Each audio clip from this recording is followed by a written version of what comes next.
As part of our Commitment 2016 election coverage, WGAL is covering all the races that impact the Susquehanna Valley, from the presidential contest to the state and local races. It's our commitment to making you a more informed voter. And I'm joined now by the candidates running for the 199th Legislative District in the Pennsylvania House of Representatives. This district covers Carlisle and parts of Cumberland County.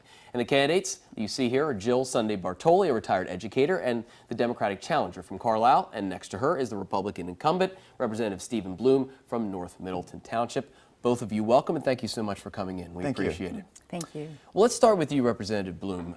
Give me an idea of what you think in the next legislative session will be the most important issue that the legislature will face, and what do you hope happens with that? Probably the most important issue in terms of magnitude is going to be the issue of finally reforming our bloated, broken state public pension system.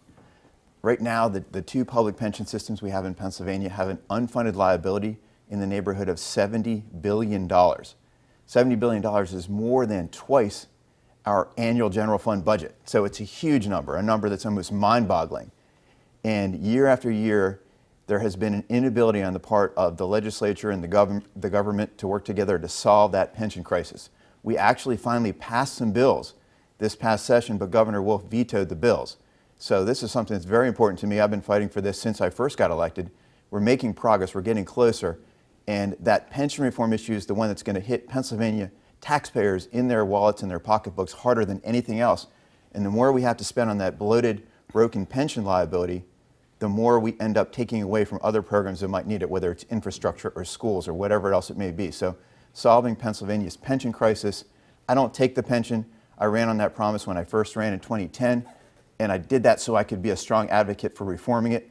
We're building momentum, we're getting there, and I'm hoping that this time Governor Wolf will work with us when we get a bill on his desk and we'll actually solve that problem finally. What would you like to see done, though? I mean, if you could have your way, what do you want to see Shift done? it entirely to a defined contribution type pension plan like folks have in the private sector. Get away from this lavish, like a 401k. 401k style. Get away from this lavish defined benefit plan that the taxpayers who are paying for it don't get for themselves, but these state government workers get because they're part of this crazy outdated pension system that's just killing us financially. Ms. Bartoli, obviously pension reform is a key issue. What would you like to see done? I would like to see us actually supporting the people in Cumberland County in such a way that there are jobs with good pensions so that you can't work all your life and then worry about losing your home at the end of it. I don't see the lavish pensions that you're talking about. Teachers maybe get $24,000 on average for a pension after working for 40 years and taking care of our kids. And I think we're not doing enough to support the workers, the regular people in our county. And that's why there's so much anger and so much divisiveness right now. And so whatever we can do to build an economy that works for all of us, I think that's what we need to be focused on. And we need to talk across parties and talk together in a way that we actually get things done. The pension stuff, that mess has been around for at least the 6 years that you've been in, and nothing has been done about it. Schools are a mess. The funding is worse. We have infrastructure problems, you know, the roads and bridges. You drive to work from Hershey, you know, and I certainly knew in Elizabethtown, and you voted against the transportation bill. So there's a lot that we need to be doing to support workers, to support them getting to work, to support mothers that have children with affordable child care, and to have good education so our workers are ready for our businesses. Representative Bloom, she mentioned about you voting against the transportation bill. Would you like to Absolutely. respond? Thank you, Jerry.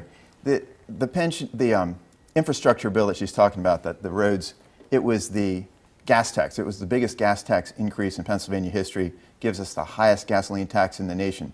I'm all for investing in our highway and bridge infrastructure. In fact, I fought very hard for that.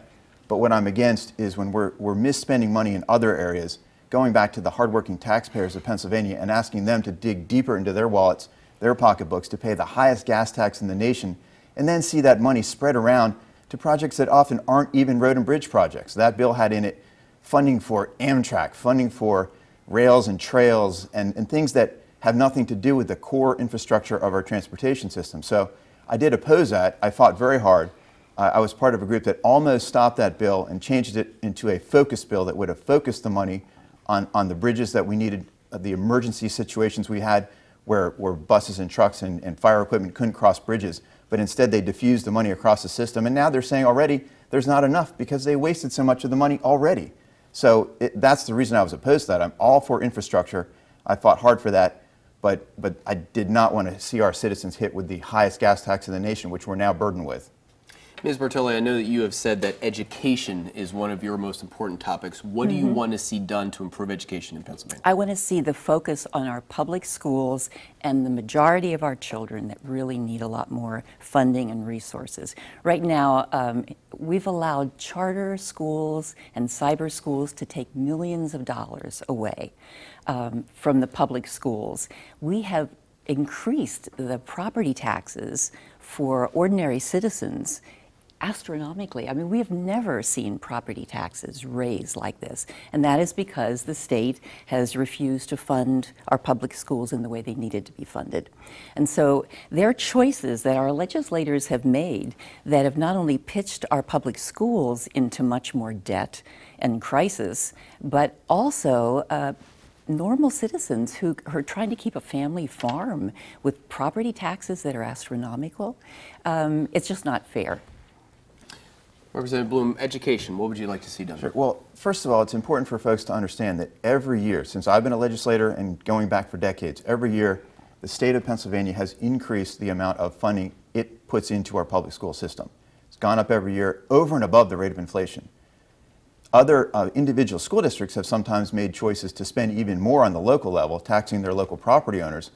And so that you've often heard that the state contribution to public education has decreased as a percentage over the years. But all during that time, we've spent more, over and above the rate of inflation, every year investing in public education. But then other school districts have put in even more, so the percentage changed.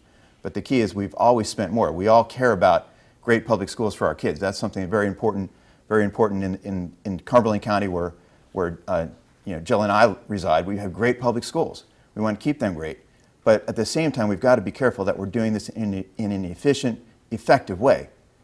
In the public school system, we have so many situations where funds aren't being used to their fullest extent. We have the prevailing wage law that increases the cost of any school construction project by somewhere between 30 and 40% over what the market would have been for that project for the exact same quality construction, but we force our school districts and the taxpayers who live in them to pay this 30 to 40% premium because of this prevailing wage law. We have situations where we're not keeping the best teachers in the classroom because we have these outdated laws that base any kind of teacher layoff strictly on seniority rather than on who's the best teacher for the kids. So we need to focus on making the school system more effective and efficient, not just pour more money into it. Mm-hmm. I'd like to comment on that before if you you do so very quickly. We're about to wrap up, but go ahead, yes. So actually the percentage that other states have when they have good state systems is 50% investment. We are now at 35%. Mr. Bloom likes to talk about how much money. It's not the amount of money. Everything costs more. My house costs more. But the percentage has gone from 50 to 35%. The other real killer is that the state used to invest 30% for cyber and charter schools. And Mr. Bloom voted for a bill to get rid of that so that all of the money for charter and cyber schools, which is millions of dollars, is dumped onto the local school district and dumped onto the local taxpayers, which is why we have the highest tax rate for property taxes in Pennsylvania history. And that's thanks to their votes and their choices. Very quick response, Mr. Bloom. Well, the cybers and the charters are part of the public school system in Pennsylvania. It's part of school choice in Pennsylvania. Many, many families take advantage of that. It's a good educational outcome for certain students, that families that prefer to go that route. So that's important that we have those options for Pennsylvania families. Again, we spend a tremendous amount of public education, more every year, highest it's ever been. And at the same time, we're in the top tier of states on what we spend per pupil. But we're not always getting the best outcome. And again, we need to focus on making sure the dollars we spend on public education, which are very important, are spent effectively.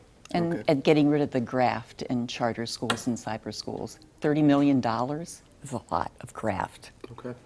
Wish we had more time. There are so many issues facing the state, but I want to thank both of you for coming in today, Ms. Bartoli, Representative Bloom. Thank you, Jerry. It's been really pleasure to be here. It has been great. Thank you so much. Thank you.